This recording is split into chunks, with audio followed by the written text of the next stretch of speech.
So yung mga par, may dumating tayong pyesa. Unbox natin. Mabilis ang unboxing lang. Ito yung unang pyesa natin mga par. Para sa Aerox lahat to, sa Aerox.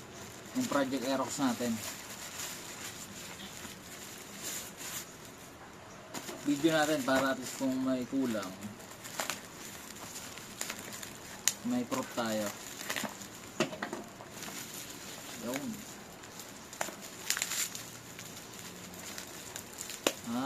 Ito yung ano, ito yung sa caliper bolt sa tapalodo, tsaka yung sa sensor tsaka sa cable. Okay. Tapos sensor disc ba tawag dito sensor disc, yan yung sa sensor. Ito yan. Tapos ito yung bolt, yung nalabas sa screen nyo, dyan ko nabili. Itong isa,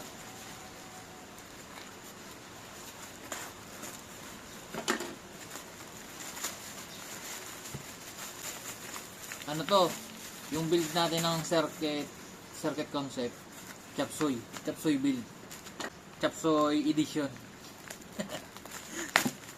Chapsoy edition. Alright.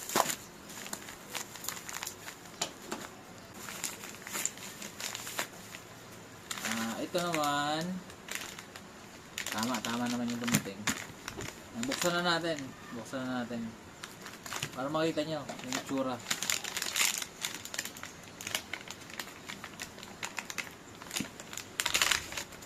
Ayan. Ano siya? CNC axle. Ayan. Ano yung ano niya? Katulad to ng nakakabit sa M3 ko. Ganito rin yung kinabit ko. Wala, gusto ko lang itsura, kaya ito yung kakabit ko. Daily use lang. Maganda kasi yung itsura ng circuit concept, kaya yun yung naisipan kong gawin dun sa Aerox. Since nakatambak lang naman, di ba? Sayang naman. Di ayusin na lang natin. Ayan. Maganda, solid. Ano to, yung brand nito SC.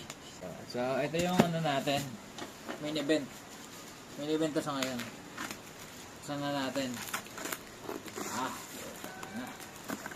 Yan.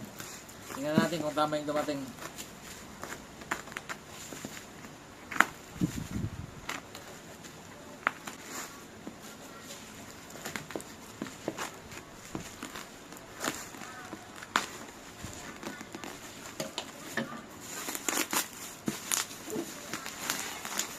Alright. Rear shock ng Aerox. So ito yung napili ko kasi halos walang stock ng RCB. Since madami naman gumagamit, ito yung kinuha ko.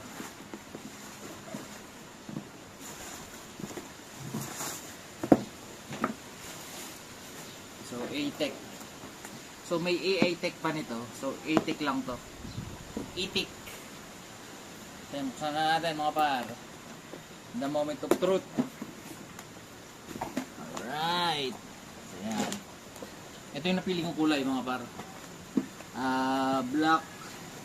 Black yellow na gold yung gold ba to o orange? Pero parang gold naman. Parang gold na orange, parang ganun.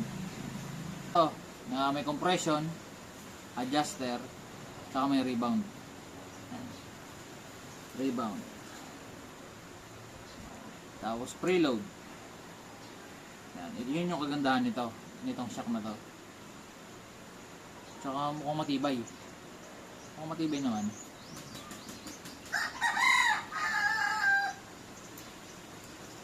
Naikot ba talaga to? Siguro no. Kasi pag mag-a-adjust pagkabit. Tama ba? Yun. Okay.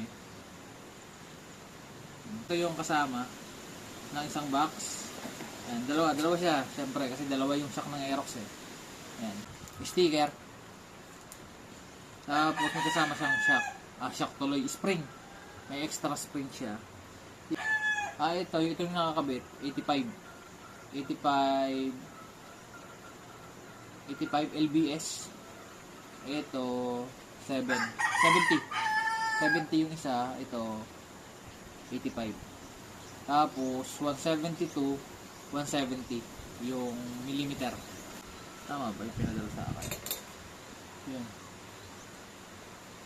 Ito yung parang tools pang ano, yung dito sa preload, may mga dumi-dumi lang siya.